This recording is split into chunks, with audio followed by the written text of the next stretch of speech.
Have we been muted? We've just gone through both team roster sheets. We've gone through the map, and Jay started to break down the new Overwatch patch, the most recent patch that has gone through.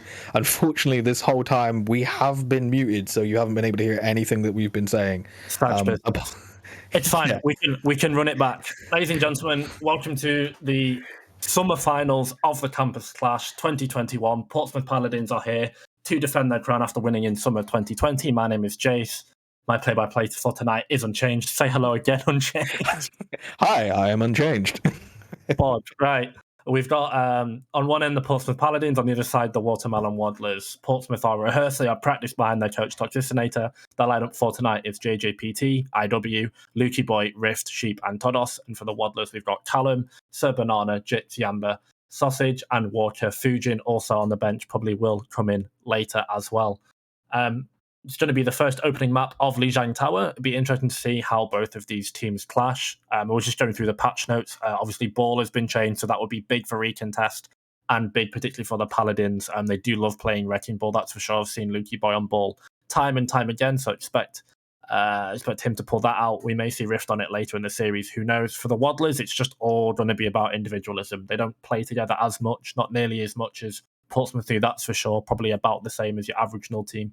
But they're just all individually very, very talented players. I'd assume they don't want us to stall anymore, and if both teams are ready, then get into it. Yeah. Yeah, I've got on the Waddlers team sheet that they play once a week together. That is the extent of their coordination.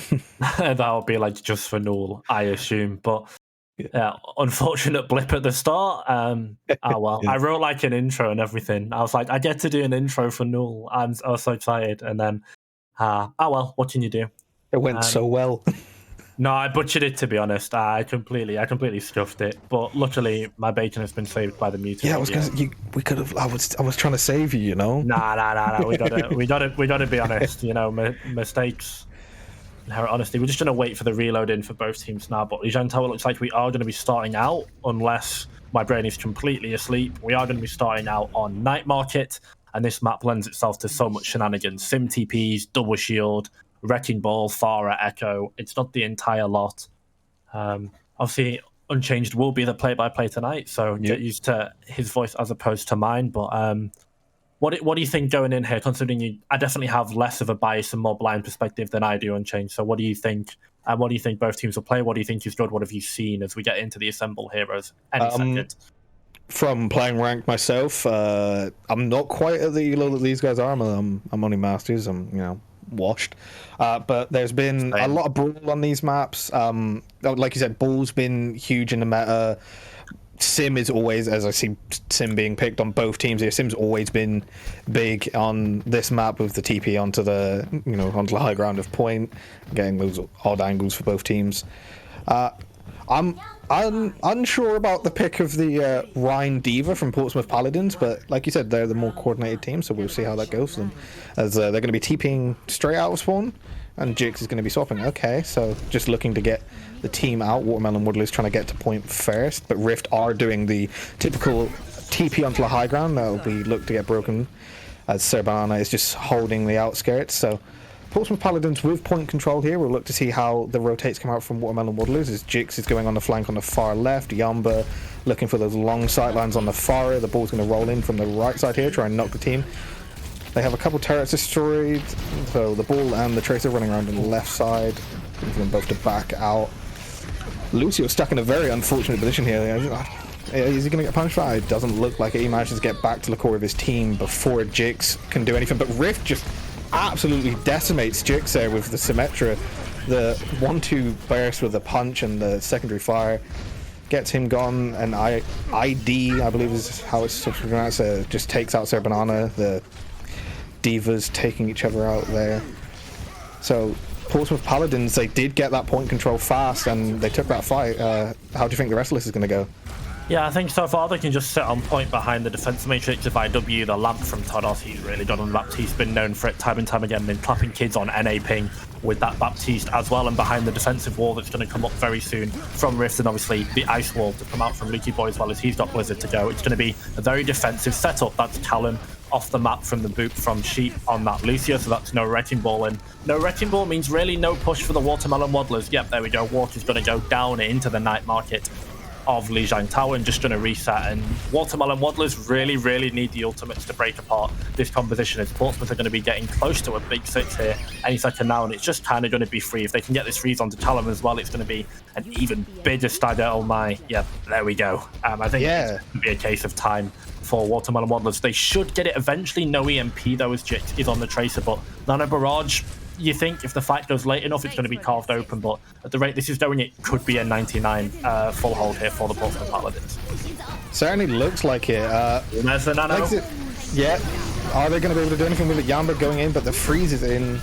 They get the kills. Callum goes down again. That's their ball player down. He's been dying at the start of a lot of fights here. It's just really not good for the Watermelon Wanderers, and JT gets another kill. So both tanks down on the side of Watermelon Wanderers.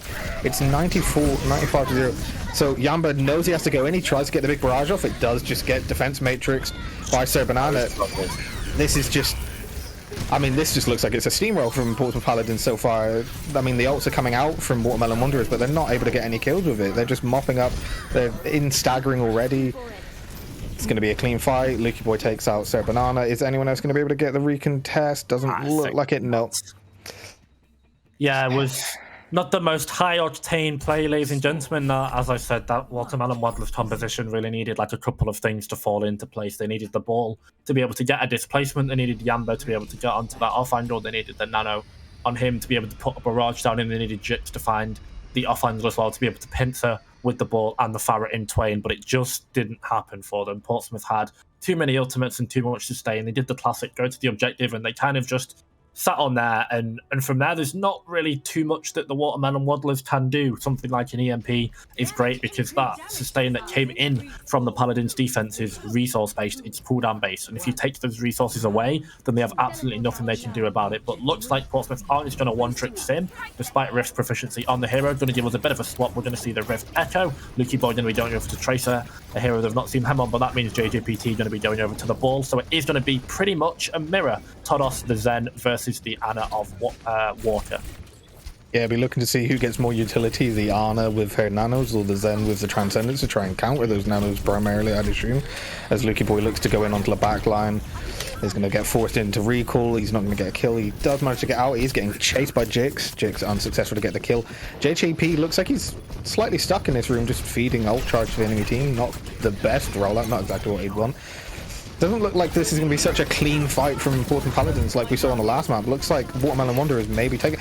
Never mind, Yamba just gets 2 on the Echo. This is just the other side of the map, and Yamba just starts rolling everyone. Callum gets res back up, and Watermelon Wanderers... There we go, they got it. Never mind. Now that the fight's a bit more open, the Waddlers get the space and they get the first flip. Some excellent play from Callum to be able to, as we said, displace and disrupt, and that meant that Yamba, who's getting the pocket from Sausage, managed to clean up that execute beam, doing so much damage in this composition. When you don't have the Discord that Portsmouth do, you are super reliant on someone like Yamba to be able to execute and clean up these fights. So I can see why they decided to put the Mercy pocket into them. It's going to be matched by Sheep, obviously, but meaning that Zen is basically all on their own, so Todos is going to be very vulnerable. Probably someone that I would trust to be able to play, but that's the Nano onto the Echo, so they're going straight for the Echo of Rift. Yeah, they don't want to be giving Rift any space here. It looks like that's working for them, though. Shutting down Rift, like I said, that big damage output for Portsmouth Paladins is going to be what they're relying on, with Todos primarily calling out the targets with the Discord orb. Sheep goes down, and Rift goes down again. So yeah, Yamba just getting the better of the 2 Echoes here. Yeah, but farming on the Echo was allowed, the angles allowed the space, and obviously when Portsmouth have to really roll in or walk in slowly, there's no speed boost, there's not a lot of mobility, particularly from this backline. Obviously Sheep can GA to Rift, but you know, someone Todos IW, they have limited mobility at least. Once that's gone, it's gone, and it just really means that Yamba can punish, but now it looks like Rift has had enough, managed to get the pick onto Jix himself, so Portsmouth have a window of opportunity here at about 70%, could potentially be the 99 if Watermelon can stall it out. Let's see. Yeah, I'm looking to see how Watermelon will just play it. The Diva Bomb gets 2 though. 2 from Banana. Big. Yeah, that's a massive Diva Bomb. Are they going to get the retake? Rift still getting kills though. Like, he's still alive. This Echo, this huge damage output character, being allowed to survive this entire time is not going to be good for the side of Watermelon Wanderers. They need to get someone to deal with him as Rift is just flying around getting kills. And there you go, Yamba goes back, takes out his counterpart. JTP does get Yamba back for it though, and Lukey Boy now trying to take point.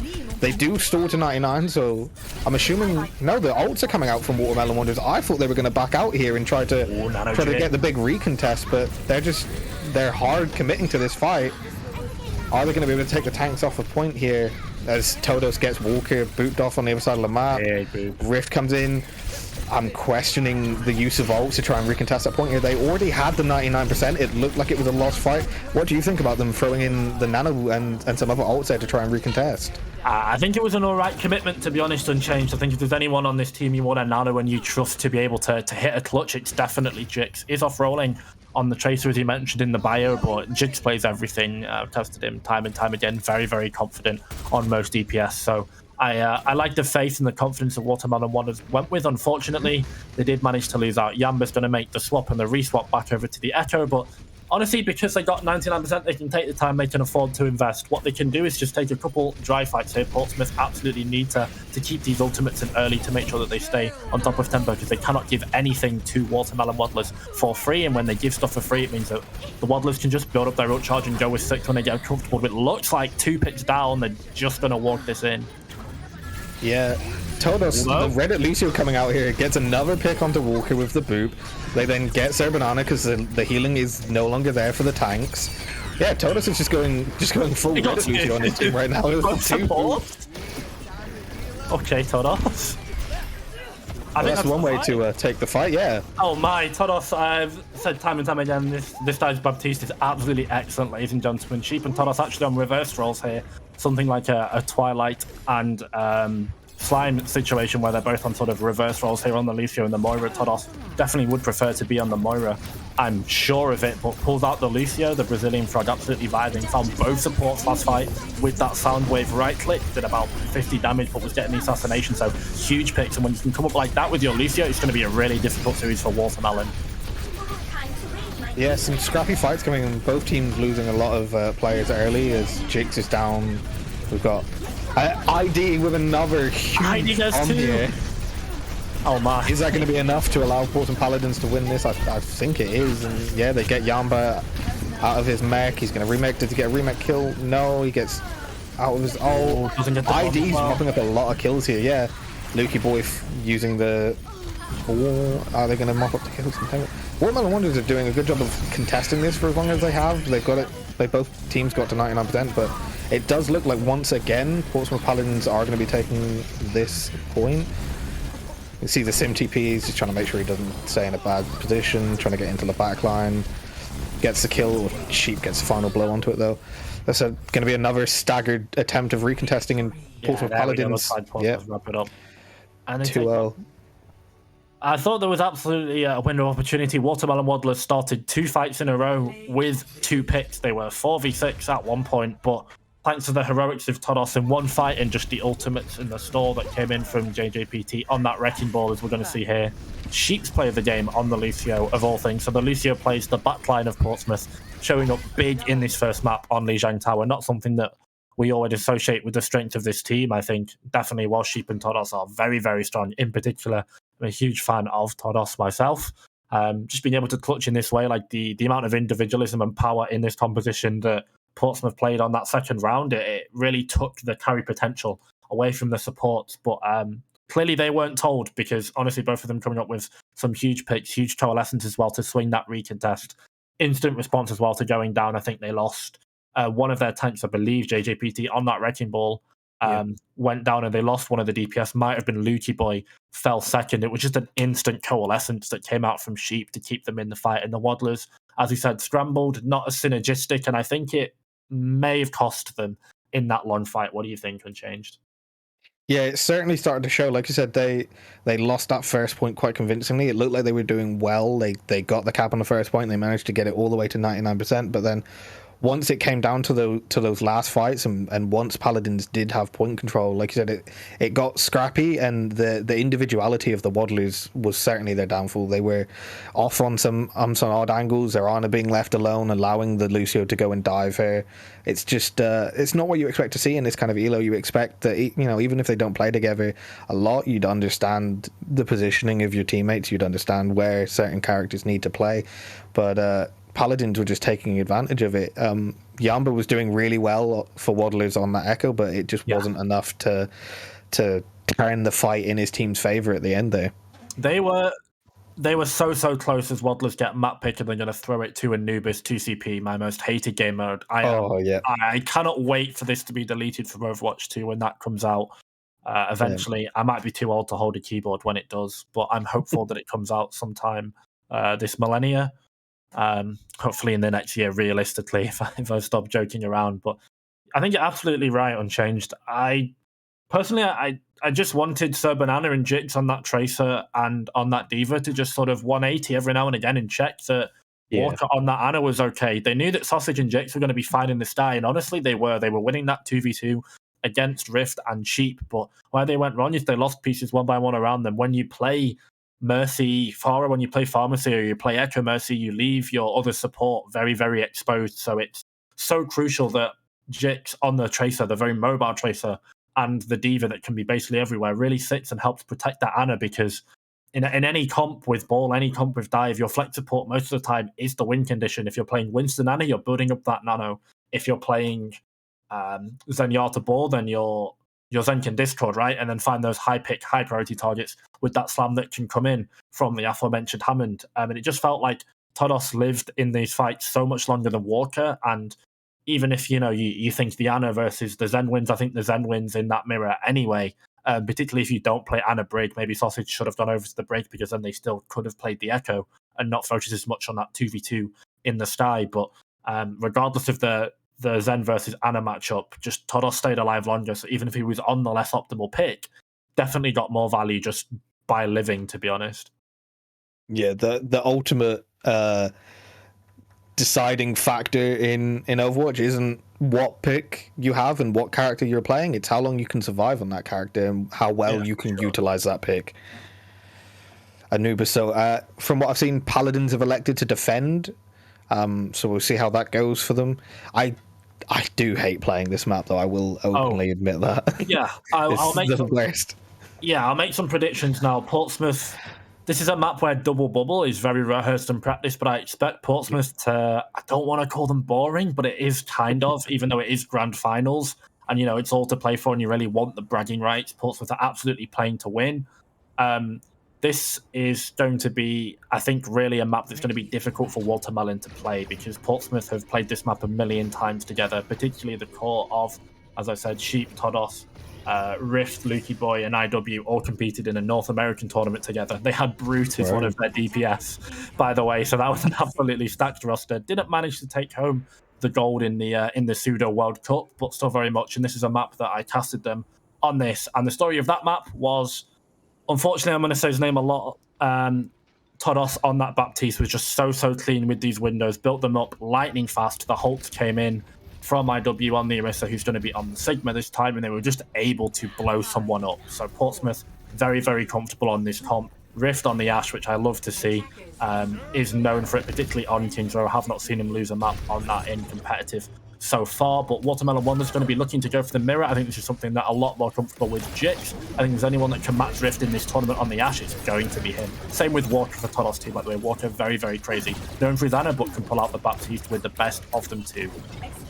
That's true. So thank you for your input. It's lovely to see how knowledgeable you are of these two teams. So let's see the fight going in here. Paladin's just pressing W into the enemy team here. Like, Watermelon Waddler's forced to back all the way out of that room. That's normally you get an easy take into there, but Paladins are having none of it. Yeah, huge pick. Getting the damage out there, and Waddlers do get around here onto the left side. The early Baptiste, but he's like, you said it earlier, Todos building up those windows fast, and he does just that, but Yama's just taking the picks here and already has his ult as well. Let's see how quickly he can build this flux here. Looks like this could be the deciding factor for this fight, as They try to run away, but Luki Boy in the backline of his team now, getting the pick onto the Ashe and the Mercy. So Banana gets the kills. Yamba not able to get the Flux off. Does kill Luki Boy again. Luki Boy does kill Sir Banana though. Yamba finds 2 again. Yeah, Rift gets the bob. Does he get it on point? He does indeed. This is these are picks going both ways. Yeah, this is a 1v2 at the moment. Rift looks to drop down. I'm not sure if that was the best decision there for him to drop down that early. Oh, Rift. Oh, no. So it's good news and bad news. The good news is that Watermelon Waddlers are going to unlock the point and they're going to have Bongo ready to go. One of the highest win rate ultimates, win team fight percentage ultimates in the game. Basically, what I'm trying to say is because they have Window, it's going to be, sorry, they're going to be coming up on Window soon. They have Bongo from Callum. It's going to be very, very good to snowball. This Bob from Jix as well is going to help with the 2CP Omega LOL that stalls come in so frequently, but they did have to give up some key ultimates. Echo's ultimate, the copy historically is one of the best to snowball into point B. Same for Genji, basically the same thing with there. But looks like they're just gonna secede tempo. See the Bots and Paladins, the Sheep goes right in with that rally, and they managed to find a Rift for it. They managed to find water, sorry, for it. Yeah, again, Paladins opting to just press W on the defense. It works for them initially. Again, they push Waddlers back, but Waddlers are looking to stabilize here. Never mind the ult coming out from Luki Boy. Here, yeah, Luki Boy gets a kill. Second Flux. Yeah, stacking the double Flux there from Paladins does allow them to restall that. They are going to be able to hold. Yeah, do force Waddlers back. That early pick for Waddlers as they pushed in there, like you said, they opting to press losing W. Walker, yeah, losing Walker. It was going to be hard for them to go in there. Once the Baptiste is down, that's all of your sustained loss primarily. Absolutely. There. It's good news for Watermelon, you'd think, because they gave up so many ultimates in this fight, did the Portsmouth Paladins, but they've got Bongo and they've got Window, 2 ultimates, as we said, very, very high potential, very, very high value. And what do? They also accelerate your own ultimate charge, but this early Flux from Sir Banana is going to be big, gets so much they managed to find Rift. So that's no Cowboy, no Peacekeeper for this upcoming push. Yeah, and Yamba gets ID. They do use the Window, but it looks like Watermelon Waddlers are just going to be able to walk onto point here as Luki Boy's stuck in the back room, not at all where that Echo wants to be. He's going to get res. They didn't realize the Mercy was in there with him. And here come the soul characters from Portsmouth Paladins. Oh, the Doom comes out, the ball comes out. Yeah, back down. There's that sustain again. Walker struggling to stay alive in these team fights here. Yamba, is he gonna? Yeah, he does get the kill onto Todos. Doom's still alive. Rift getting kills. We're watching Walker and Sausage come back from spawn. It's not where they want to be for sure. Both supports down. And Yamba does die because of it. So again, the sustain from Watermelon Waddlers isn't there. They lose their supports first. Paladins go in and methodically just start taking out them one by one, knowing that they don't have the healing to sustain. Yeah, I think Watermelon, the Waddlers University of Staffordshire, actually opened that fight really well. They got the pick, they walked in with the Flux, so good fundamental basics of double shield. They understood the win conditions of the comp, but something that we attributed to Watermelon was the individual playmaking. It's been absolutely in throws here with Yamba on that Echo, but Rift on the Doomfist also, I think, found both supports with that uppercut. One of them maybe falling to a rocket punch instead, but just Rift, there we go. Finds the Mercy again, so that's no resurrection. That's the best pick that Portsmouth could have gotten here on this defense. I think Waddlers are just committed to that fight then as they just started walking in to the damage. I think they accepted their fate on this one and just wanted to try and get it over and done with as quickly as they could, as Walker just walked in front of everyone straight into Larissa. That's obviously not the signs that you want to be seeing if you're looking to try and win the fight. Yeah, I think they were just going to reset once they knew that Sausage had gone down, because that Valkyrie, that Resurrection, such important cooldowns to be able to win a sustained fight in double shield. Double shield really just is about this exchange, this sort of poker of cooldowns and who can outtrade one or the other. And it's been really abused by Rift, because the ability to just one-shot someone with that rocket punch out of nowhere either forces lamp or it gets a kill. So Doomfist in this composition really unfair, but it looks like, there we go, the Doom of Rift is going to be down to a real opportunity here for Watermelon to unlock it. Yeah, the ult economy was certainly in their favor for this fight. They were going in with 5 ults against just 1 for the Paladins going into this fight. They did get both support ults off, but is it going to be enough? What's going on? Jix going crazy. Yeah, Yamba does get the kill onto Todos, so a big stall out. Diva coming out. Doom is he's such a good pick on this 2CP. So if you're an Echo and you see the Doom as an available copy, it makes sense that that's what you wanted to go for. Rift comes out, immediately gets a kill onto Walker. So the sustain is once again down for Watermelon Waddlers. Let's see if Paladins in this last second stall are able to do enough. I don't think it's going to be quite enough for them though. As Jix with a massive flick on the Lukey boy there. That was a beautiful shot onto the Tracer there. Yeah, Jix maybe been playing a bit too much Valorant because that flick was, I think, what, 90 degrees. That was gorgeous. And they put so much onus, so much priority into that Ash of Jix with that pocket, and honestly, they absolutely ran away with it. Once they got him on point, once they managed to successfully rotate, it did not matter the heroics of Rift that came out on the Doomfist because Jix was just too deadly on that Ash. I wonder if Rift will maybe have enough and try to ego swap it and maybe launch the Ash himself, as I said, a character that he's very, very known for.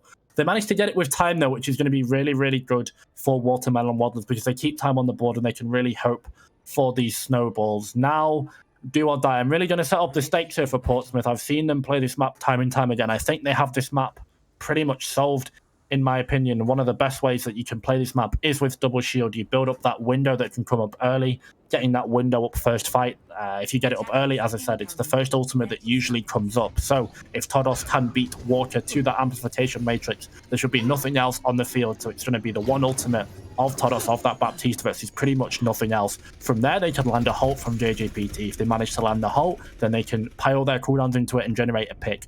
That's going to give them ultimate advantage, but as I said, most importantly, that's going to make them 6v5, and from there they can walk in and clean up with that cooldown advantage, with that man advantage, and then snowball that into point B.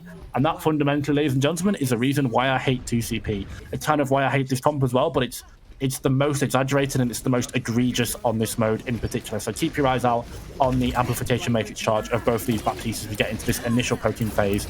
4 minutes left on the clock. Let's see what goes on. Mirrored comps, by the way. Yeah, mirror comps. Looks like Paladins are going to be opting to go into the left side, as you normally see on this map. Todos just need to be careful. He is sitting on 34 HP, does get the Mega, so he's able to sustain for this fight. A lot of damage coming out already. JJPT forcing Callum back off of the high ground. Yeah, they're able to just push them back. Paladins take control of this high ground for the most part.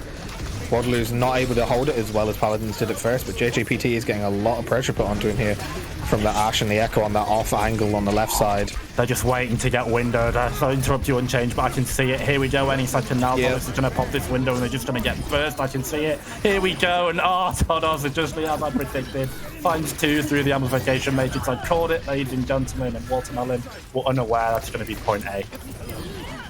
Yeah. Paladins with just that great knowledge of what their win condition is, how to play around it. Walker staying in the back, just pumping out those heals, getting that steady little bit of damage to build his ult up. Gets it before Walker, Todos is back onto 20% for his second ult, and Walker hasn't got his first one yet. That's the difference for these two. They're going to swap. They are. So, going over to double bubble. Interestingly enough, going to try something out. I thought Portsmouth had ult advantage, but maybe they thought not. They did obviously use that window. So they're going to be going up against 2 very, very strong ultimates for Watermelon. Let's see if they can recognize a comp swap and just kind of dry fight this. This is exactly what they need to do. But yeah, as I said, the window from Todos came out and just Watermelon were unprepared. They had no cooldowns. They could not kite. And death came quickly and swiftly. But from now, this competition is going to be a lot slower than the double bubble. So JGPT getting so pressured out there, has to jump immediately, could even fall.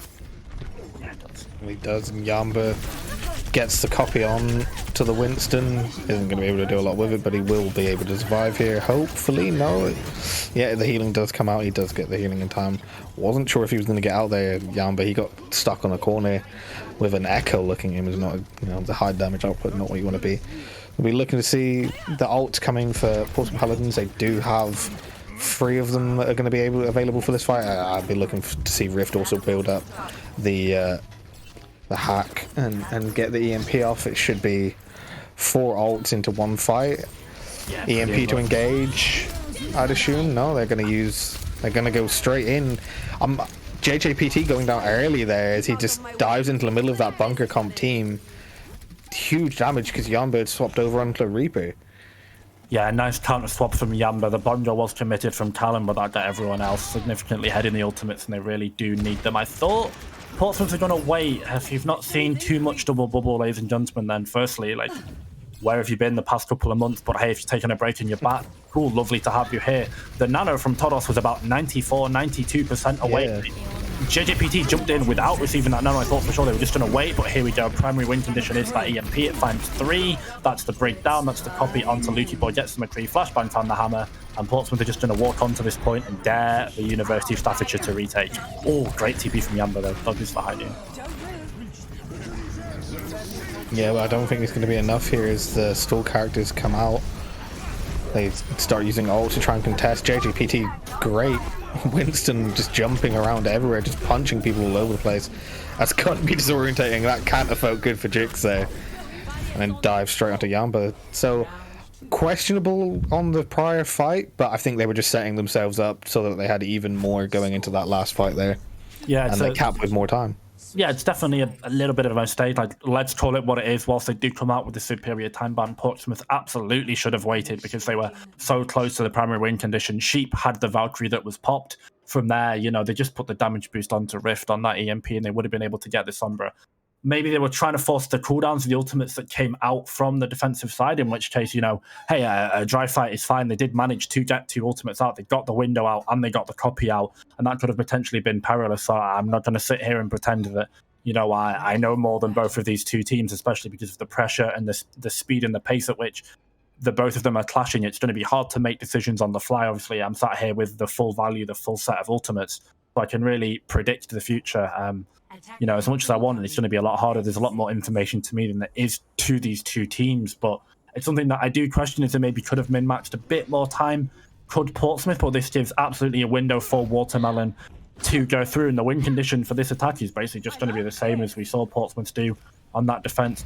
One thing I have noticed is both of these teams are very early with committing Lamp on that first rotation. It's very safe, but that gives then the defensive team a good window of opportunity, a good time frame where the Lamp from the attacking team isn't down, which means that they can't really aggressively peaches too much. They have to be very respectful of the cooldowns, of the spam that comes in from the double shield counterparts from their foes on the defensive hold. Let's see if they manage to use this window again just to cross through this chokehold. It is one of the worst to cross in the game, so I can see why the Lamp is committed. But no, this time the Lamp does not go down. No, it does, and Walker dies. It did, but it wasn't enough to keep him alive. Yeah. It was just out around the corner. Oh, Mercy fell so low.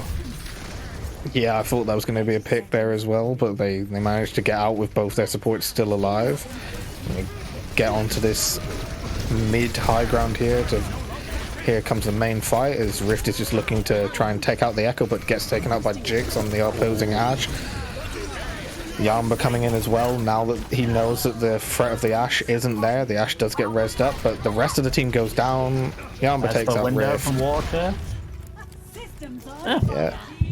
Good play from the University of Staffordshire. They saw how Portsmouth beat them. They said, anything you can do, I can do better. They get it in overtime, so they're going to have to scramble. The point, no window means less likely to snowball that come through, but if they can get it quick enough, they might manage to get the sort of the recontest advantage. They might have to force Portsmouth to walk into them. No, yeah, that was probably a bit too pipe dream, unfortunately. But good news for Watermelon Modelers is Yamba has been absolutely popping off on this Echo. Is off rolling, is actually a main support primarily. As far as I'm concerned, I'm pretty sure they were playing main support last time and have been for the longest time, and they're doing really, really well on this Echo. Got the snowball copy onto the Sigma as well, so this is absolutely a fight that University of Staffordshire can win, especially if they can just get popped out the copy though. Yeah, and then Todos with that window that you said, and the ults now coming again from Paladins as they're able to retake. ID getting the flux off. Jix does get the kill back onto ID, but it's not going to be enough, and Jix is the last alive here. Two windows that fight. I think it might have been Todos and Lukey Boy both popping amplification matrix. Lukey got the copy onto Walker. I would assume that was Lamp forced early. That's why I saw the tank health pool go from full to 0 as quickly as it did. Yeah. That's a lot of damage coming out there. Yeah, I think one window can do that, but if they manage to put 2 windows out in the space of 30 to 15 seconds, I don't know how long Echo copy is. I think it's something around 10 seconds, but God, if one window is already problematic enough for this map combined with an Orisa Holt, then 2. Geez, I would not want to be the University of Staffordshire in that last fight. Portsmouth just unfortunately had ult advantage into that last fight, and it was a Herculean effort from Watermelon. They tried, and honestly, valiant effort. The copy from Yamba was absolutely correct. At least I think so, to get that Sigma Flux. Unfortunately, did not manage to find it. Was smothered by both DPS from Portsmouth the minute they went into that. And 3 minutes 29, and they need a 4.5 points. As we said, Portsmouth played this very clean, very calculated before. I should expect them to do it. However, individualism, as we've said, been very, very huge. Particularly both of these DPS, Jix and Yamba, have been so clean on these. Managed to find so many picks. Jix getting that 5k on the attacks to manage to cap it up. Yamba getting picks time and time again. Did it on Lijiang, still doing it. Continuing on the Echo with the support, with the damage boost that comes in from Sausage as well. So it's not quite lost yet for the University of Staffordshire. I am not ready to call it. Their win conditions are the same. They are up. They've got sightline advantage. They have chokehold. They've got all the help that they need to be able to hold this down. If they can stay calm, they can stay collected, then it's absolutely a fight that they can win. Yeah, and both teams just opting to go mirror comp again, pushing out the exact same way as they have. Watermelon Waddlers do decide that they are going to push up this time. They don't give this position away for free this time. They want to try and force the cooldowns out from Paladins. I think this is a much better play than last time.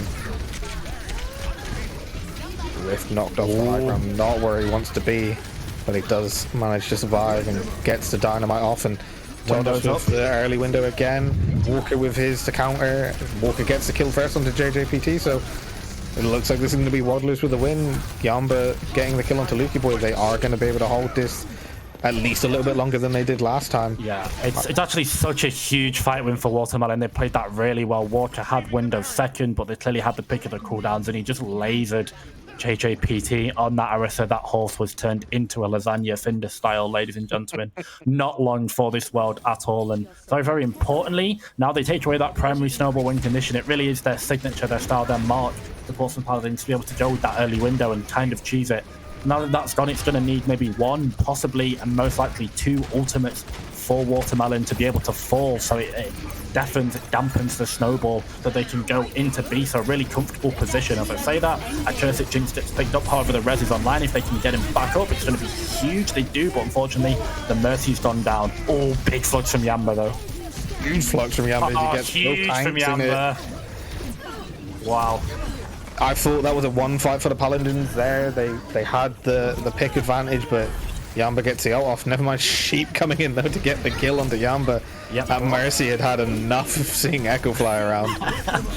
A big Glock that could actually matter in the recontest. Lukey's gone over to the Sigma Flux. Yamba's going to be coming back on the legs, on the tack visor, on the Soldier 76. This copy is going to be just about expiring. Can they rock out of the Flux? No, they can't. That takes down the Sigma of IW. So from here, I think Portsmouth potentially getting stalled out. I think they lose this fight unchanged. Yeah, I think it's looking that way, but as I say that, ID gets a kill onto Walker and JP gets a kill on Sausage. That's both supports down to the side of the Waddlers, and Rift has this window in front of him to get the damage out. Gets a kill onto Callum. Is on 2 HP. Does he get out? No, Jix doesn't let him get out. So it is another one fight for the Waddlers, but they took a massive loss there, and Paladins will be looking to get back quickly. JJP swapping onto the Winston. Lukey Boy coming back with his Echo. Are the Waddlers going to be able to get set up in a favourable position for themselves before the Paladins can get in? Yeah, they just have to go quick. It's a case of time and not really ultimates. It is 19 seconds left. It's going to be the final fight. If they manage to hold it out, it would be a very, very impressive Anubis capture for the Watermelon Wanderers. It was their map pick, but last fight was all about Yamba. Unfortunately, going to be dampened. He's on the Soldier, not the Echo, so a lot less power taken away from that pick. But it looks like with the Callum going down and the Bob coming in, Portsmouth have just about wrestled them off the point as OT ticks. Yeah, Waddlers did really well to win that last fight, but unfortunately they lost 4 of their team during that fight. Paladins opted to go for the faster characters, and they were able to get back onto that point before Waddlers could really get their defense set back up again, and that was unfortunate. They weren't able to sort that out any longer. They just needed to keep a couple more people alive, and that would have been a first point hold, I think, for them, but unfortunately unable to. So now Paladins looking to try and roll through onto second point. It didn't go into overtime, so they do get a little bit longer to push, but the ult's coming out. Lukey Boy getting Sausage early though, and takes down the Bongo. Gets his off, immediately gets melted out there. The window, just too much damage. I'm unsure about what that choice to use the copy right in front of that window. Like, Walker had that in a good position. All of the team were stood behind it, so it just melted him down instantly. And now they're able to hold it, and it looks really like this is going to be, it's just a draw. Yep. Temple Typical 2CP. Yeah, 2CP, man.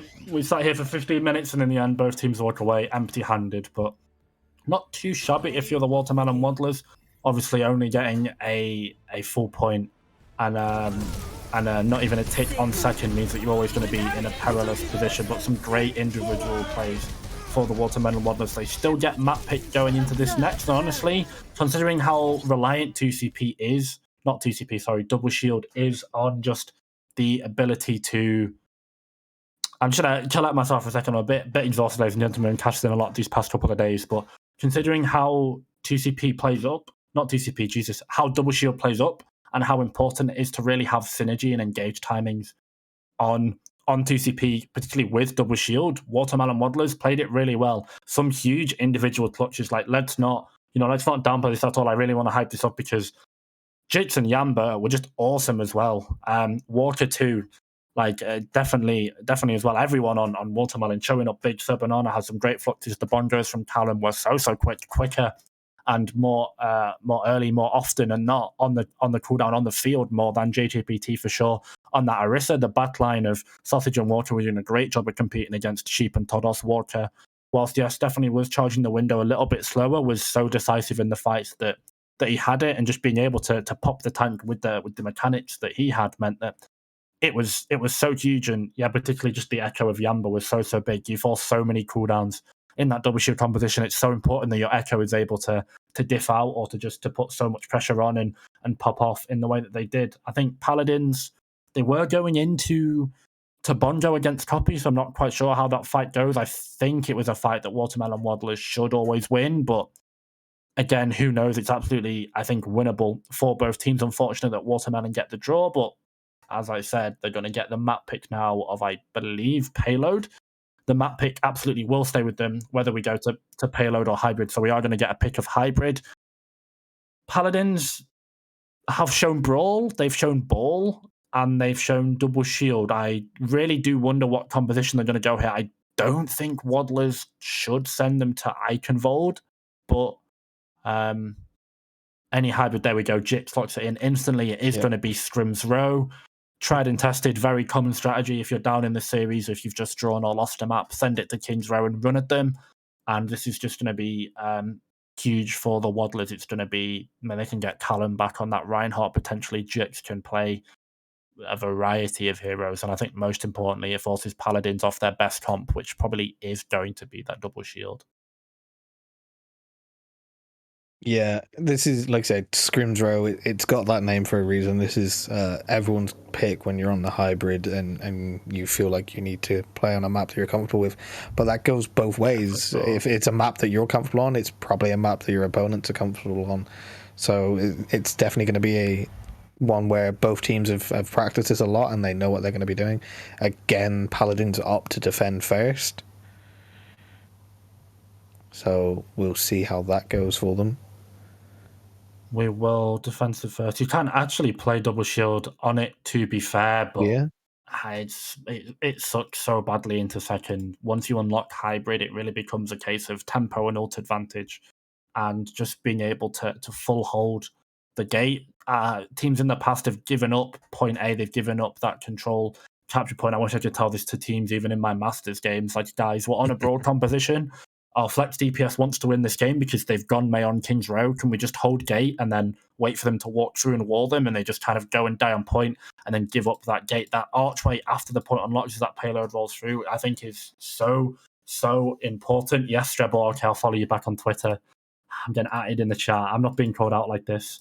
1 second. As we get into the more seriousness, this is absolutely a fight that absolutely a map that Watermelon can win. They will have strategies prepared. Everyone's got strats prepared for King's Row, so that definitely dampens the playing field, and they tightened up. They were a lot cleaner. They were a lot more focused, a lot more coordinated going into this map. Now that we've got a bit of downtime, we have maybe 5 minutes. I don't think we're going to throw it to a break. It probably should be after this map that we will throw it to a break. So I'd like to know a little bit more about you, Unchanged. What do you play on this map? Sort of what do you like on this map? What do you not like? What heroes grief your ranked games on this map, etc. So we're gonna have a bit of downtime with both of these teams.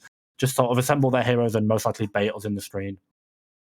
Yeah, I mean, my favorite is I'm an Ana player. I love playing into a brawl comp or like playing with a brawl comp on this map, getting those nanos off and playing in like that. That's the way I play quite aggressively with the antis and everything. But what do I not like playing? I mean, obviously the Mei, if you're playing that kind of brawl comp and the other team has a Mei on the defense and you do like get walled off on that choke or get split as you're trying to rotate around one of the sides.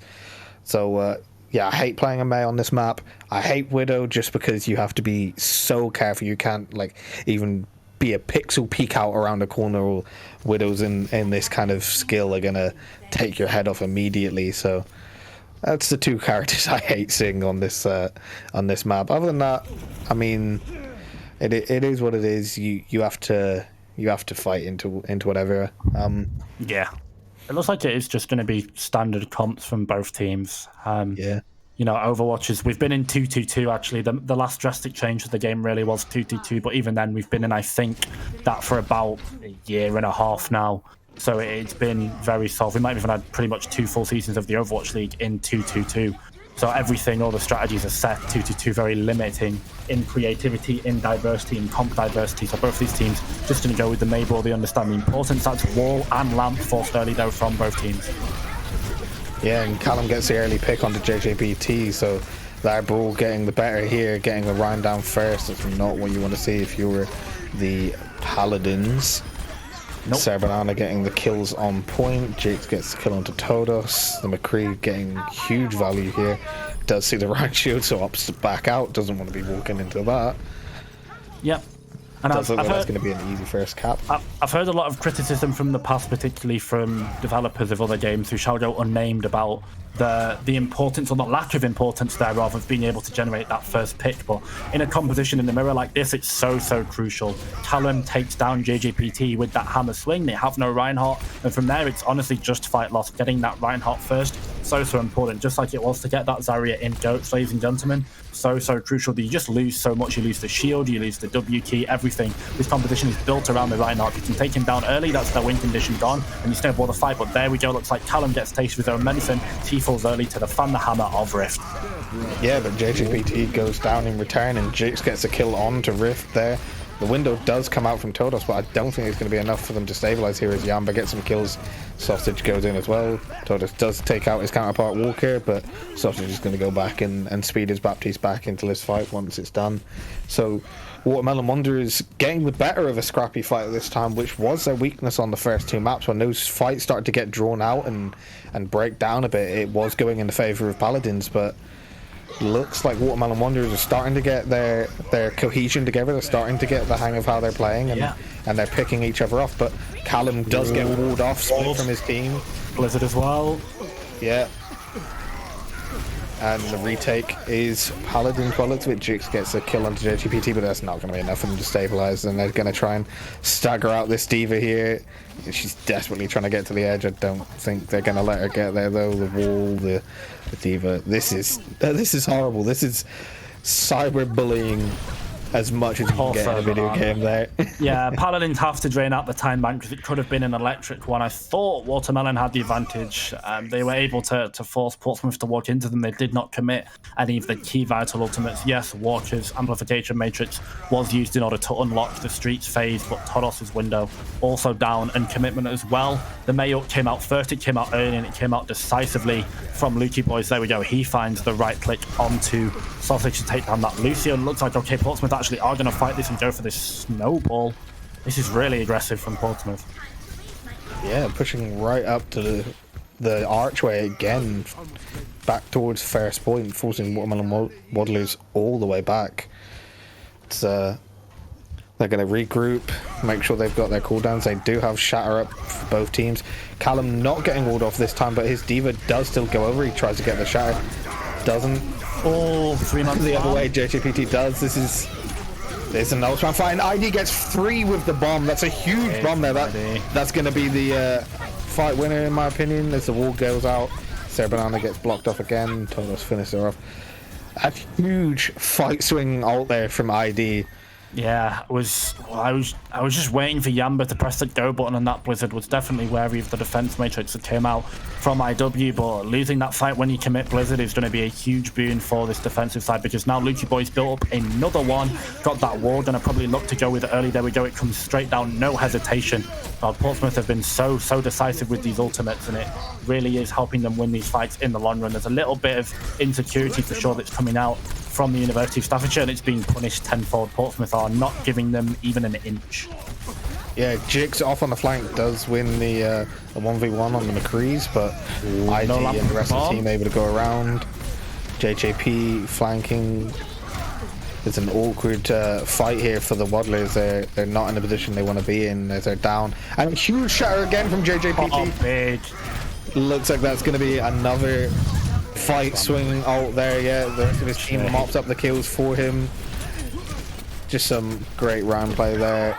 The Baptiste trying to survive, and Walker goes down. So again, the tanks here of Portsmouth Paladins using their ults brilliantly to take down Watermelon Waddlers, and Sarah Banana again gets staggered, so they're gonna have to wait for him again. Waddlers looking training this time bank. It was 4 minutes. Now it's 1:26. JJPT not casted him in a while, I think, up until this point. Maybe last time I saw him was in the lobby in a null game where he was just farming my university on Reinhardt, but definitely comfortable on that hero and showing up big way against Talon. That was a huge earth scatter to clutch that fight out. Going to be very happy with himself for that one, but it's 1 minute 8 left, so penultimate, if not potentially final fight with the way that the run back goes. They get the all-important pick onto the Reinhardt though, so here we go. Window of opportunity comes out as he just leaves Talon. Yeah, he will be looking to return the favor when he gets back. He does have his ult up, Walker frozen. Yeah, Luki is just farming these blizzards up faster than I've seen almost any player. Yamba gets a kill on the ID. It's not going to be enough. Sarah Banana does elect to use his ult. He's just going to get staggered out again, isn't he? Yeah, they're going to drain the time bank again and stagger out this diva. Yeah, it's going to be huge. And you really are seeing the power. There's a bit of a shtick just while I go on it, because they're really going to milk Sir Banana's life for all that they can, even body blocking to make sure that they do not go down. And staggers are so important. It's something that is a sort of like a faux pas in scrims, but I think when you get the stagger practice, it's so important. If this bomb comes in, and here we go, they see the 5v6 that Watermelon Waddlers have to take, and they just send them all the way through. It was a perfect stagger. They drew so much time off the clock. It was never really a fight that Watermelon could win, particularly not this last one. The corpse of Sausage goes flying over the head of JJPT and lands with a thud onto the floor of King's Row.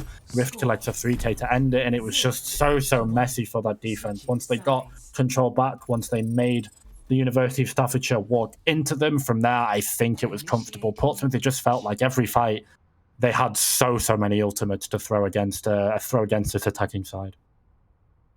Yeah, the staggered fight from Waddlers wasn't allowing them to coordinate and get the damage out onto the characters that they wanted, get the damage out onto the tanks and build those ults up. So it looked like a convincing first point take, and it was a convincing first point take from Waddlers, and they got through and they got past that initial archway relatively clean. But once Portsmouth Paladins had that retake and they started pushing them back, it was all their fight, and the huge staggers onto Sarah Banana were just horrible for the time bank of Waddlers. Yeah, and they must have drained. They must have drained at least a minute and a half off that time bank purely just by staggering that baby diva. It was so brutal. And from there, you've got to calculate. There's 4 minutes on the clock, ladies and gentlemen. Like, let's crunch the numbers. 4 minutes on the clock for that second point push. 1 minute 30 left, basically alone, pretty much drained alone. Let's call it a minute for generosity. A minute basically drained off just by this diva being staggered. There's probably 1 or 2 fights that Portsmouth win because they just have natural ult advantage. So that's going to be maybe 1 or 2 fights. So that's another minute on the clock. And from there, it's 2 minutes in a window that Watermelon can win. So time just really goes so fast, and it puts so much pressure on this attacking side because they see 4 minutes, they look up, and it's 1 minute 30 left, and it really can cause panic. But if it ain't broke, don't fix it. Watermelon, though, they really want to win this. They're going to go double shield on the defense, but Sausage falling means it's going to be a perilous hold here. Yeah, but Sheep falls, Sarah Banana lands the rock. So both teams down a support, but not having the pocket for the Echo or the Ashe is going to be huge for the side of Waddlers, as Rift just goes in with a Fan the Hammer at point blank range. Yamba does get the kill onto JJPT, so that's the Rhine down, but Rift and the rest of the Paladins team here are going to be able to mop up the kills. Ashe on the high ground, the double tap from Rift. So again, a very convincing first take from the attacking team, as this time Paladins are opting to push all the way up, get Rift into that advanced position. Does take a lot of damage from the Echo stickies. Those grenades, obviously a huge amount of damage that they put out when they land. Only one person on the cart for the side of Paladins. They're opting to take a very advanced position and just let the cart creep up behind them. I think they're sort of learning from their enemies' mistakes. Like, they really don't want to give this gateway holder going as far up as possible. They are saying to the University of Staffordshire, if you beat us, commit everything, and even then you'll probably just only get space back. This ultimate from Yamba is going to be so crucial in this next fight, but Walker falls, no resurrection available. University of Staffordshire have to go quick and know that copy's down, and it's from nightmare to absolute disaster fuel. It really is just so painful now, and they have to walk back into Portsmouth, who have the mail of Lukey Boy to come through if they manage to get it. JJPT going to be on this flank shatter as well, as Portsmouth go basically all the way into this third point. Really, really difficult fight here to come up for the University of Staffordshire. If they even manage to get the touch, I think they might just have to sack sausages as they sent him onto it like a lemming going off a cliff. Huge block. Huge block from Callum. A massive 180, but it's not enough, and they're able to cap. They force him off a point with the freeze, with the May ult, and Paladins do win that map again. So Waddler's pick on the map. Portsmouth decided to defend first, and it gave them that advantage pushing in on that attack second round. This is going to be that triple bomb from ID. Yeah, just perfectly played in with the shatter, gets it up over that wall, drops it into the back line. Nothing that Waddlers can do about that. No, the mail came out to try and zone, but it's just unfortunate. Portsmouth really are like putting their foot on the gas, and they're putting their metaphorical heels on the neck of the University of Staffordshire. They're not giving them an inch of breathing room. It can be so difficult to play these comps when you're less coordinated anyway, but when Portsmouth are playing at the tempo they are, they're really running University of Staffordshire off the floor right now. But luckily we are, I think, going to throw it to a break. I believe I might have to get a double check from production, but with 3 maps in, there's going to be all to play for as we come back in this next series. It's going to be Portsmouth now.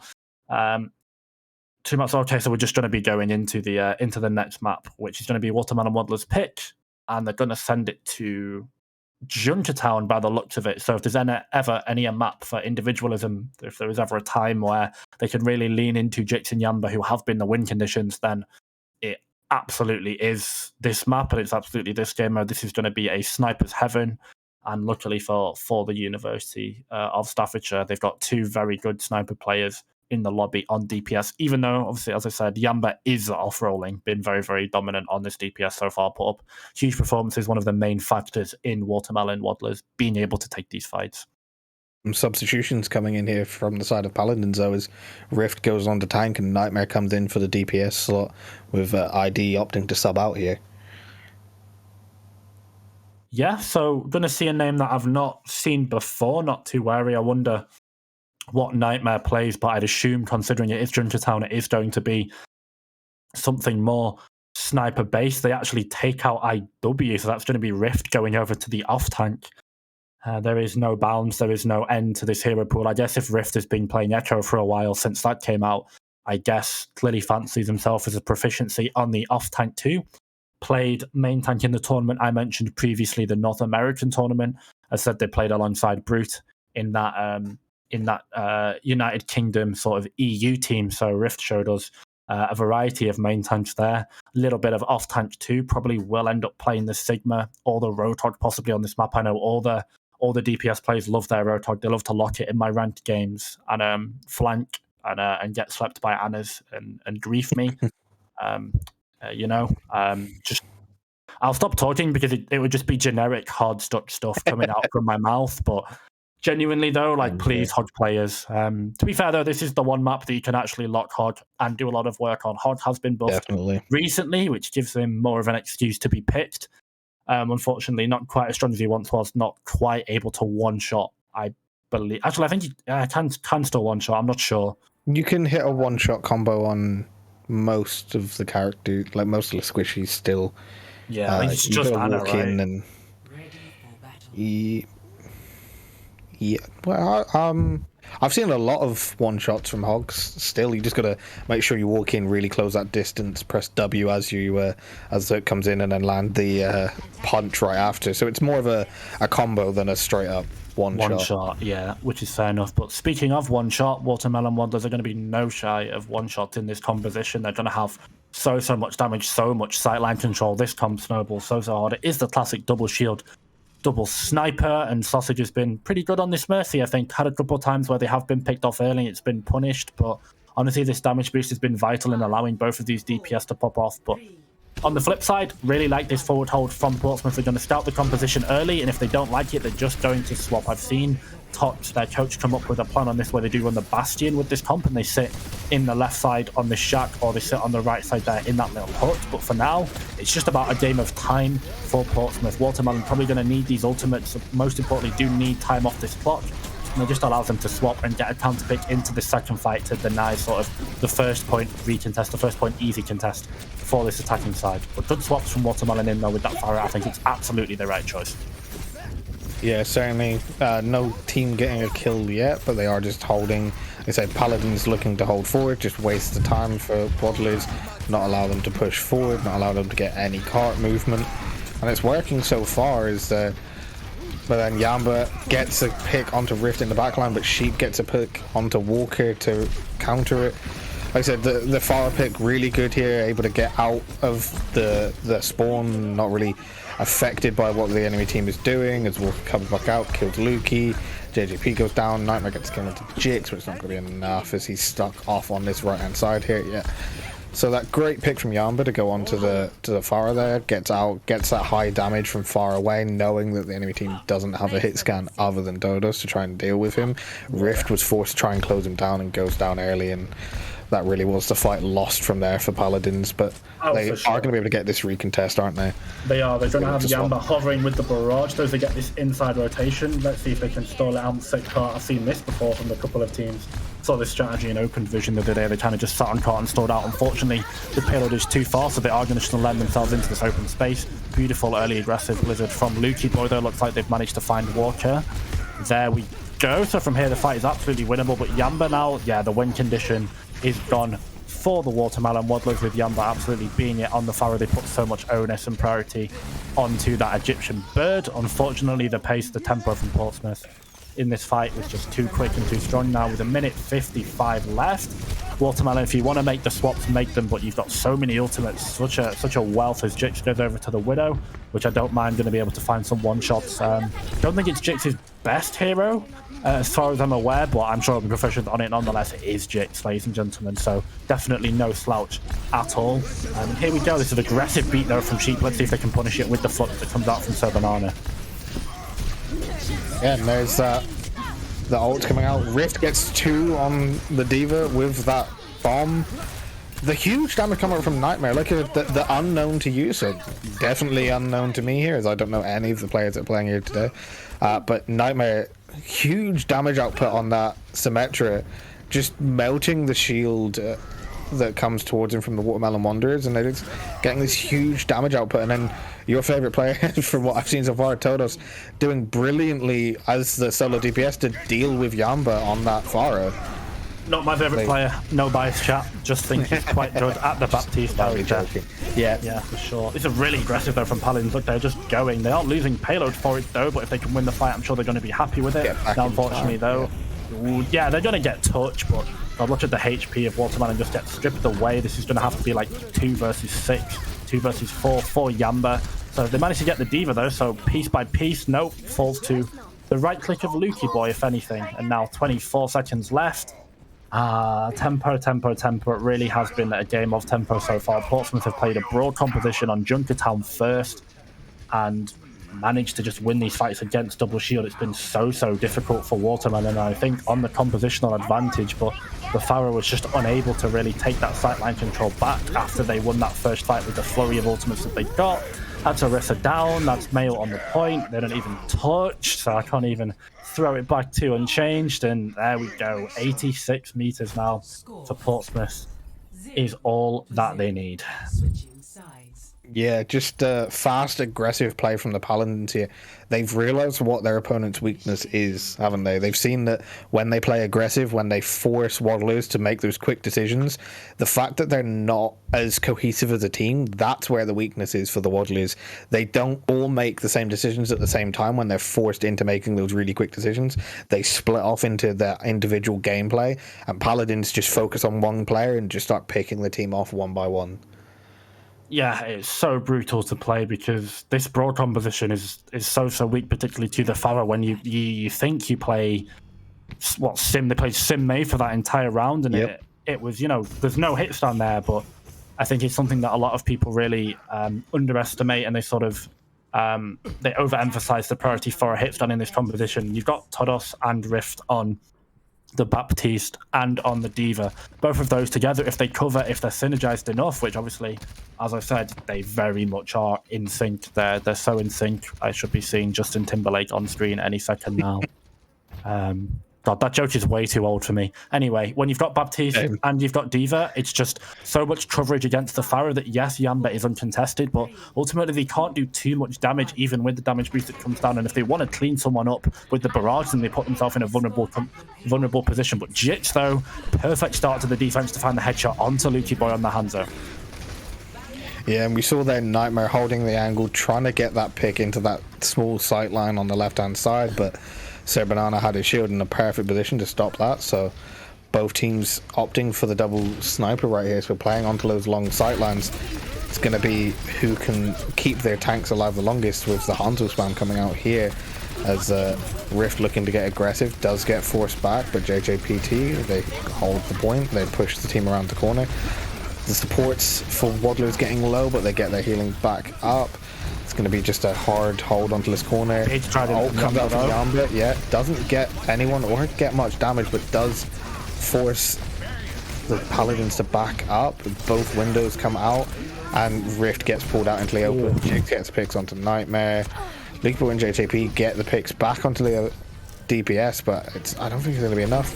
Portsmouth saying that, yeah, Portsmouth, it seems to be swinging in their favour as Todos gets a kill onto Sir Banana. They're pushing out around this corner now, so this long drawn out fight, I'm not sure what quite happened there that allowed this, but the bongo on the point, the lamp out, Todos gets Walker, Trance is forced.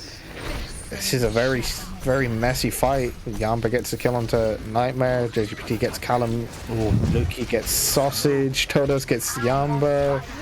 Yeah, it's a very scrappy fight, and I think Paladins have won it quite cleanly.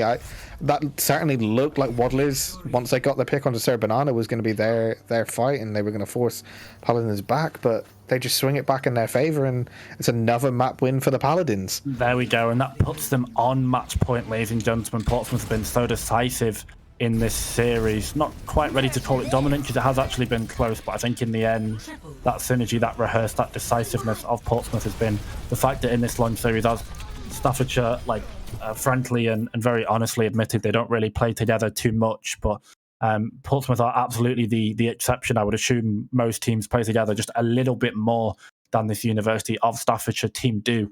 Portsmouth being the exception, they play together, I think, so much play together in other tournaments, so definitely an anomaly, and an anomaly that's carrying them very, very far. It's going to put them on map point. I don't think they should be too scared of any map pitch that can come down from Staffordshire. It is going to be a control net, so potentially a decider.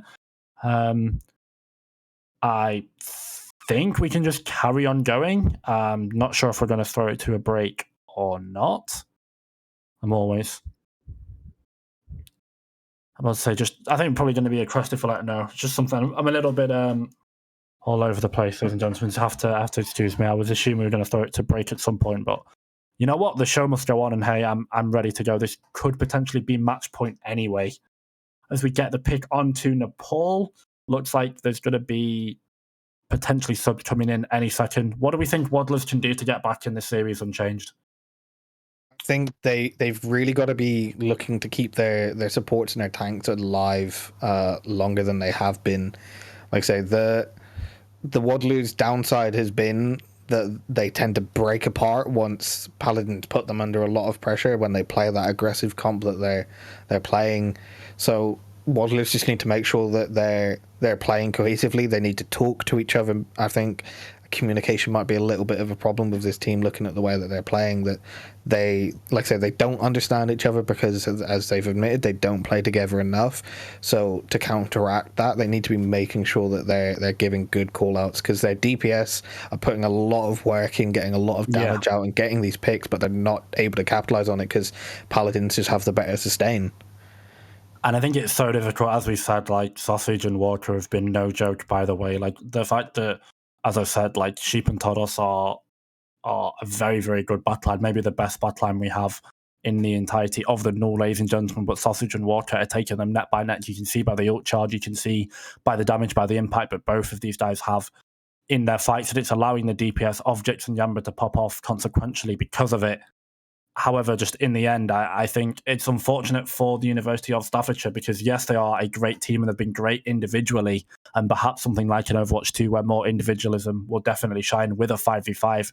I think honestly something like being able to play these two tanks and just smother one of these DPS at all times is just so hard for Staffordshire to really do anything, and that means that whilst I would say that whilst the University Portsmouth DPS are talented, don't get me wrong, I think the real strength from both of them, Rift and Lukey Boy, comes in terms of flexibility, unpredictability, and synergy. They all rhymed, ladies and gentlemen. Do we care? Not really. But anyway, it's not about just pure individual mechanical pop-off skill. And it's really difficult, unfortunately, for Staffordshire. Just as I said, those two tanks that just kind of sit on Jix or Yamba at all times, particularly Jix, had a really tough time in this series, having to go against 2 Shield for like 3 of the 4 maps now. Yeah. I really would hate to be a DPS player, because these two absolutely, I think, have to be the main pop-offs and have been the main pop-offs for Staffordshire. We've seen this, and just getting kind of completely nullified by the good tank play, but most importantly, the existence of these 2 shields that are coming in for the University of Portsmouth. Yeah, and we've gone back to the comp that we saw for the first 3 maps with Rift on DPS and ID back in on the off-tank, so Nightmare has gone back to the bench. As for Wadlow's, it looks like they're just running the exact same team comp that they have for every other map. So we'll be looking to see how they play this Nepal map. Yeah, it is do or die. Let's set the stakes. This is win or go home from here on out for the University of Staffordshire.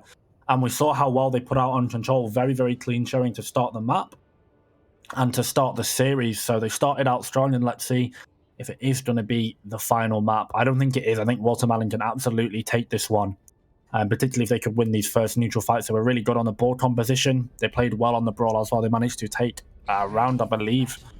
No, it was 2-0, but it was very, very close to 0. It was 99-99. Both times, Watermelon Waddle is going to be pulling out these comps. Everyone in this lobby has scrimmed Nepal a million times. Will be very familiar with the meta on this, so there will be no surprising picks for either of these teams. Jix, by usual, going to TP swap and go out to something like a Reaper. So if Watermelon have read the 6-man properly, Tox, the coach for Portsmouth, absolutely loves this 6-man comp, will force it, but he's made a faux pas, he's made an error, he's made a mistake. Clearly doesn't think that Watermelon are going to walk out with a 6-man. Now that Jix is on the Reaper, that's unable to be mirrored from Portsmouth, I think compositionally, the advantage absolutely in the favour of the Watermelon model. If they can keep Jix alive, and he's going to be first fight win for them. Yeah, and instantly the damage comes out, and those tanks of Paladins are forced to back off of the point. They don't want to be pushing into that Reaper, and it allows the tanks of Watermelon Wanderers to just, or Wadlow, sorry, to take the space. There is a Tracer in the backline that they need to be aware of. Like I said, the one thing they're not doing well is keeping their supports alive, and exactly there, Walker, the first one to go down. I think it's not a support problem. I think the rest of the team needs to just be looking to peel more as the flanks are coming in. A stick again. Todos gets the kill on Desert Banana. I think it was predominantly Lukey Boy's stick though, and what looked to be a winnable, very winnable fight for Wadlow's here is turned in the favor of Paladins, because they lose all of their sustain because their main support, or their flex support, but their big healer gets taken down first. Yeah, there we go. Absolutely gets taken down first, and the double support ultimates that come in for Portsmouth are going to be so big as they are. It shouldn't be so brutal. As if it was even more pain champ, it's going to be an EMP that comes in from Rift that catches 5, but Yamba put it up equally fast. So really impressive to build up the EMP first in the loose fight, and it gives a win condition now to Watermelon. Let's see if they can do it. Jake's is alive and healthy though, so all eyes on this Reaper. Can he clean up? There's the Blossom. It's scrappy, but there is the Death Blossom, but it's... Tot off with like a 4k. Yeah. Tot off with a 5k, okay. Nails buffed recently, wasn't buffed in damage-wise, was only buffed in sustain, and giving a little teabag there for the broadcast. I love Moira. It's obviously a lie, if you can't tell. It was a bit deadpan, but nonetheless, Moira just putting out so much sustain and so much damage, just being able to essentially stat check the enemy team with the amount of front-loaded damage that comes in both of these compositions. That Coalescence completely negates that, and then from there, that late fight always benefits the team with the Moira, but luckily both are mirrored. However, Watermelon, Waddler's taking 2 up, and they're going to open this fight with 2 good picks. Yeah, I saw the ult charge for Rift going into that fight. They had much closer to the EMP than Yamba did, but the ults from the rest of his team come out, and they managed to look to be taking this point. The stall is coming out from Paladin, so they're going to try and squeeze out as much time on this point as they can, get as high a percentage as they can. Lucky Boy gets a kill, Rift gets a kill onto Walker. That's both supports down again for Waddlers. Waddlers again suffering because they're not able to keep their supports alive. Let's see what Paladins can do. This could be a retake from what looked to be a lost fight again for the Paladins, but Callum does get ID down. Lucky Boy gets Sarah Banana on the trade, so both divas down. Sheep gets Callum out. Lucky Boy going in. Yeah, again, the fight swings in Paladin's favor because both supports go down first for the Waddlers. Walker commits his ult to this, and likewise so does Todos. So the overtime fights coming in here. Ults coming out from both sides. Sausage down again. Yamba gets Rift earlier though, so there's only one Sombra alive, but Sheep gets a pick.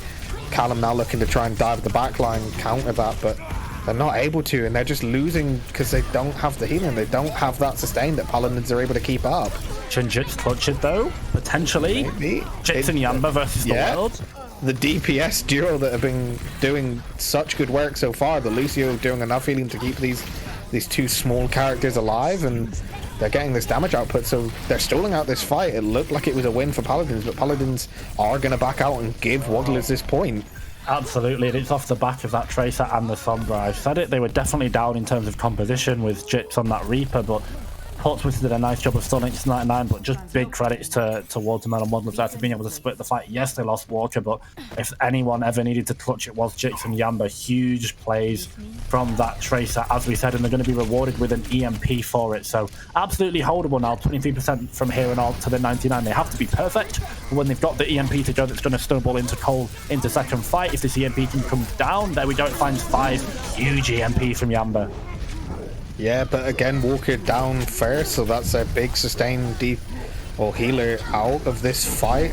So now the ult's coming back in favor of Paladins, and yeah, the fight swings back in their favor due to the EMP. The desperation bomb, and the point is going to go back in the favor of Paladin. No, Walker little contest as well as Callum, but he does get knocked off of point, so now it's just how long can they sustain? Is anyone else going to be able to touch? So Lucio trying to come around. Tracer gets a slight touch. So they're staggering in one by one now. Paladins should just be able to mop up these kills. There aren't any ults coming out from Waddlers anymore. Yeah, Walker gets hacked, so he's out. And again, Paladins taking this map, or this point at least. They are going to send it, so that's 1-0, first blood on this map, and from here it is going to be match point, series point for Portsmouth as we go into Village. I think this is maybe the one map that you really did not want to see if you were the University of Staffordshire or a Staffs fan, ladies and gentlemen, because Portsmouth are just probably going to play May Sim. They're definitely going to play May, and they're going to walk to the objective. We saw them play it right at the start of the series, and any time they can, just this ability to stick point. Lukey Boys May has been pretty good, the way that they were able to sustain against the ball comp. The counter comp was so good, and I'm sure they have experience playing the mirror, so I think Watermelon definitely down, even though in the neutral fight, obviously, so anything can happen. But on a Broadcom, but on a May map, on a Sim map, we saw how good Portsmouth were in this first point. Rift on the Sim, definitely no slouch as well. It's going to be an uphill battle for Watermelon, I think, but it looks like they've got wall advantage here just any second now. Yeah, so they do get onto the point, able to use that natural cover. The early immortality coming out from Walker does get used. Goes down, Rift destroying the mech of Sarah Banana, so that's a big disadvantage for the Waddlers here. Early shatter coming out from JJ. Doesn't get anyone and does get killed for that slight overextension. Jakes and Callum mopping up the kills. Lukey Boy just looking to stall on this May now. Yeah, just sits on point, tries to take as much time as he can. They know it's a lost fight. But a good retake.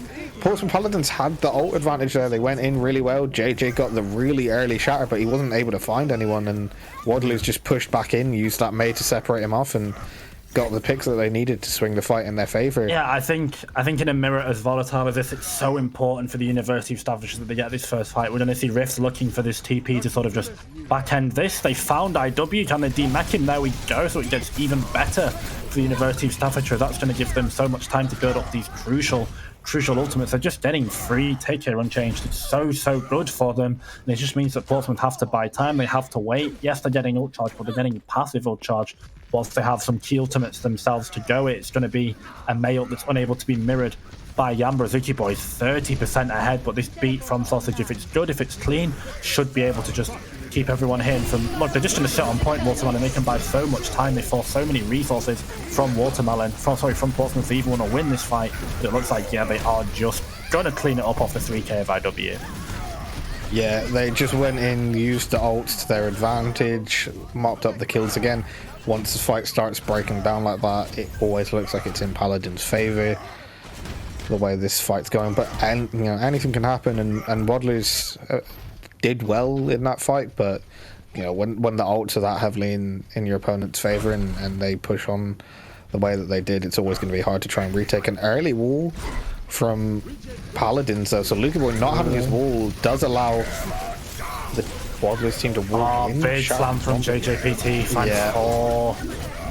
Just the BM as well with the T-bag. You don't have to do it like that. IW gets the Blizzard Eat from Yamba as well. Yeah. It turns from bad to worse. They lose that fight and they give up that all-important Mail.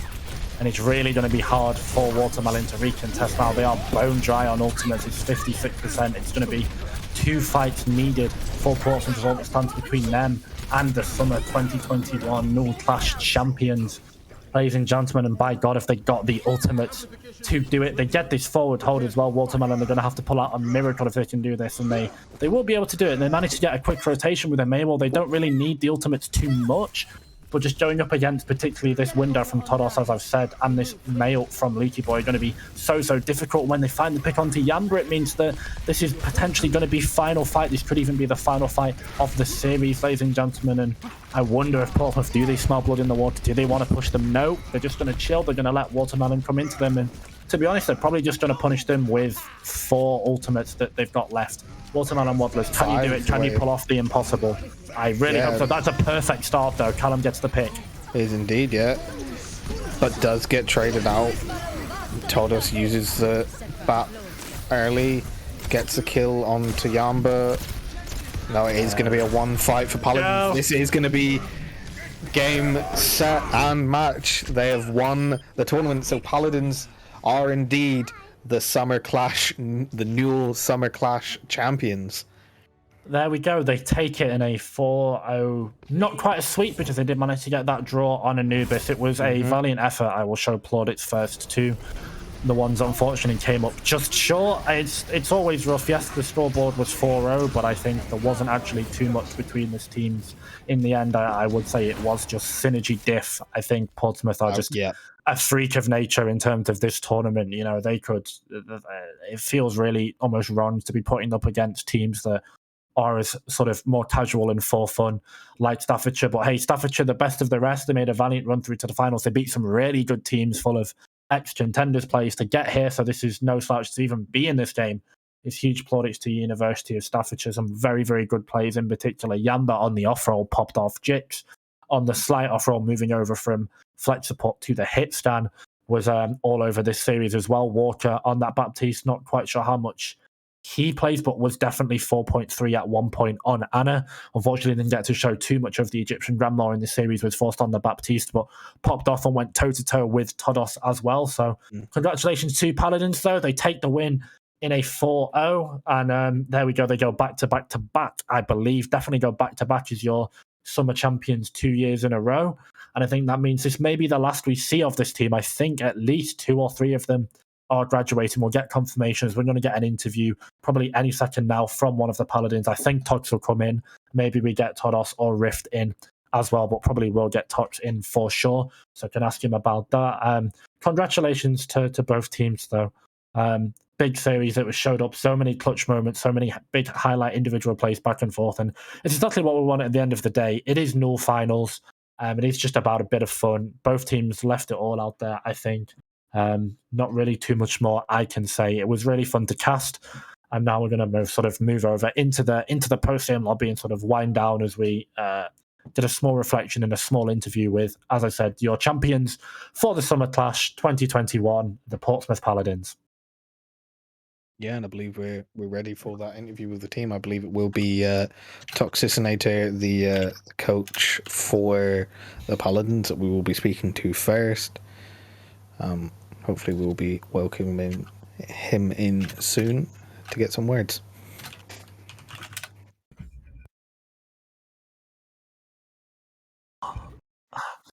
Hay fever is a wonderful thing. I'm just gonna wait here any second now. Get some thoughts here, both casters ready to go. But this is big. Just give a quick shout out to the people behind the scenes as well before we get into the post-game interviews. We've got Solomon on the production, absolute goat of the scene. Has done so much. Is the shadow behind the Avast companion stream as well. Definitely could not function without Solomon. Solomon big here today on production as well, and Little Joe on the observing managed to catch pretty much every highlight play, I think. Can't remember any off the top of my head that he missed. So big from the whole production team to step in. Really proud of how we did overall, obviously unchanged as well. Super job on the cast. And now we get over to the interviews. Welcome, Tox. Hey yo. I'll just start off the question. Just obviously, like, you guys have played together for so much. Obviously, you did World Cup with BPL. What was it like to, I guess, reintegrate JJ and JJ Nightmare and IW, I guess, into this team after playing together as like a core four for like a month and a half? Well, the thing is, Jordan, JJPT90, he's like really good at main tank, so it's like we played without him for just like the weekend tourney, and having him back like is so much, like, improves the team so much because we can actually play like real comps, and his run-out's kind of nasty. I don't know, kind of landed some fat shatters on Kings Row. Definitely did. And he's like, when it really matters, his comms like step up, and really you saw it today. Yeah, for sure. Yeah, it looks like you had a very well coordinated team there. Like you said, I've been told that you guys have been working together for quite a while here. So how is the training with this team? How often have you guys been able to get together to work on this synergy that proved so impactful in these games today? Well, the core four, the core five, well, I guess six, of the team's been around. Well, at the end of the season, it'll be about 2 years now. We got Todos at the beginning of this year. It's his first year at uni, and his flex support is kind of crazy. So it improved the team so much, and also he's like really hungry, and you see him. He grinds rank so hard, and always coming to scrims, and we try and hit up scrims like maybe like twice a week, 3 times a week, maybe. Yeah. Unfortunately, actually, JJPT90 Jordan has unable to come to some scrims recently, but we were still able to integrate him pretty much perfectly fine. So I'm really proud of them. You should be. They played brilliantly. Yeah. So Is this the last time we will see this whole Portsmouth roster together? Is anyone on your roster graduating this year and unable to come back? Or I think the only person, I think Sheep is in his final year. He would be graduating this year, maybe. I think I might be wrong, but he might be doing another year. He might be doing a masters, so I'll have to ask him. I'll ask him if he's staying to do a masters. So you might see him again next year. So maybe we just keep everyone and we keep running it down. God, maybe go for the next few wins, because we didn't win winter this year. We were like, we got so close and we were trying to want to run that back. So for sure. I guess just I'll give you an opportunity to shout out your opponents. How do you think they did? Because obviously it's really difficult, right? Because I was saying in chat to Yamba, I think there's no shame in losing to, as I said, you guys that scrim regularly when, this is a university tournament. Most of these teams play once or twice a week, and you guys really put in the effort. You grind together, you go into other tournaments together as well. So what did you think of your opponents today? Anyone on their team you want to shout out or something like that? How do you think they did? Oh, well, also I just want to note that other teams, I guess their players playing other tournaments, but this is everyone on this team's a main team. We all enjoy playing with each other, so, and conveniently we all go to the same uni, so we get to just complete in this tourney as well as others. So this is our main team. And also last time we matched up against Staffordshire way back in, I think it was earlier on, I think it might have been in Swiss. They whipped out the double shield Echo Mercy Ash, and we had never played against that before, and after we they actually kind of performed really well on us against us with that comp. So and it was really, really close because we had just never played against it before, and then we kind of incorporated it into our own rotation of comps that we like, especially for Anubis. So we kind of copied that off them. So props to them for showing us a good comp, and then we we bring it back to take them down with their own comp. Yeah. Props to them. That's great to see. Then, you saw what worked well for other people, and you were able to integrate that into your own system. That's really good. And as it showed, it worked for you well on Anubis. It did end as a draw, like you said. Both teams very proficient in the team comps they were running. Then maybe a little bit more favoured in Waddlers, and that they'd been running that for a lot longer. But definitely shows why that was such a well thought out map. I do want to say though, considering the synergy you guys have, considering how good Todos is on that Baptiste, because we've seen him time and time again. I think it's a little bit. Would you say that you're actually disappointed the fact that you dropped Anubis? Because I thought for sure that you weren't going to go flawless. I think it was close in the end. Obviously, you did draw Anubis, as I said, but I didn't think that was any of the maps you were going to draw. What do you thought about the result, particularly on Anubis? At least personally, I thought, as I said, that was a map that, because of how well you played together in the synergy diff, I thought you were never going to lose overall. I don't know. I think thoughts on the Anubis map, I guess, overall. I think that comp is their comfort comp. They used to play it on, when we matched up against them before, they used to play it on a lot more maps. And we struggled into them quite a lot. And that comp's not our comfort at all either. We just kind of have to take it because Anubis was one of our weaker maps and we didn't really have anything special for it comp-wise. So we kind of just stole their comp to play on Anubis. I think that they're very strong on that comp, and because that comp is so strong on Anubis, that it was a really good pick for them map-wise. We also rolled out on the Brig. On the first point, even though we knew that they would be locking that comp, and it kind of requires you to have Echo Mercy so that your Echo can take the duel, we rolled out on Brig just in case they played dive, and it ended up with our Echo can't play aggressive into theirs, and it was a little bit unlucky on the first round. And then we kind of fixed it on the second round, and we held a lot easier. But I think if we roll out with the Mercy instead of the Brig, we hold them for longer, they get less time, and maybe we win the whole map. But oh well, it's in the past. Yeah, I'm sure you're not too disappointed. I'm out of questions. I'm very tired. As I said, I still have a degen sleep schedule from casting NA times. So I'll throw it over to Unchanged for any final thoughts, and then I guess you can shout out anyone talks, and then we should be good to go. Yeah, Yeah, obviously we're not going to be getting an interview from the other team, but I just want to say congrats on the win, and obviously well done. You seem to have coached this team up very well. I'm new to this university scene of Overwatch, and it was very interesting to watch the way your team played and see the synergy that you have as a team that, like you said, plays outside of it. So it was very good. If you have anyone that you do want to shout out, Tox, yeah, feel free.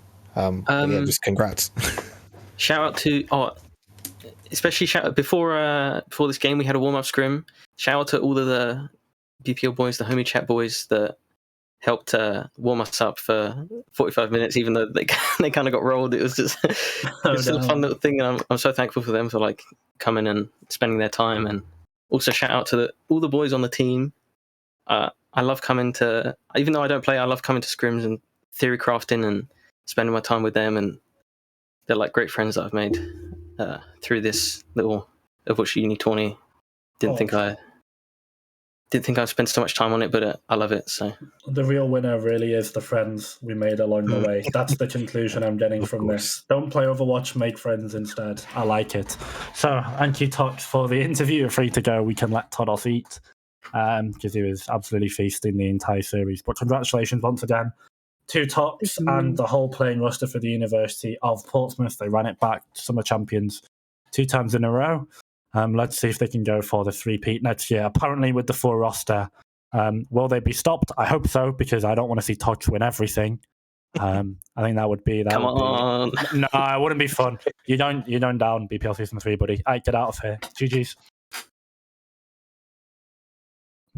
Hopefully see him around soon. But yeah, congratulations, as I said, once again to Portsmouth. That's going to be it. Big shout out to everyone in production, as I said. We've got Little Joe here on the observations. We've got Solomon, the GOAT, on the production. I think it's not his full name, by the way. It's just Solomon. Just call him a GOAT because he's just a production GOAT. Literally just so crazy with the production setup. Obviously unchanged. Coming in with the play-by-play huge as well. My name has been Jace. You're probably tired of my voice now, so I'll throw it over to Unchanged and let him do the outro. Take care, guys. Stay safe. Stay hydrated, get vaccinated, whatever. I'll see you all guys hopefully soon. Hopefully he'll be back, but maybe not. Take care. Bye-bye. Yeah, and again, like I said, thank you to Jace for being my wonderful co-caster.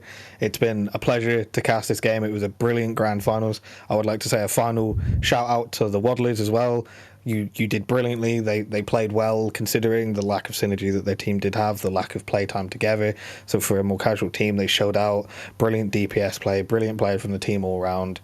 So thank you for being a part of this tournament, and well done in making it to the grand finals and losing to a very good championship team in this Paladin side. But I think that's it from us at Newell here today, and thank you for watching the stream, and I hope you enjoyed it. Nice.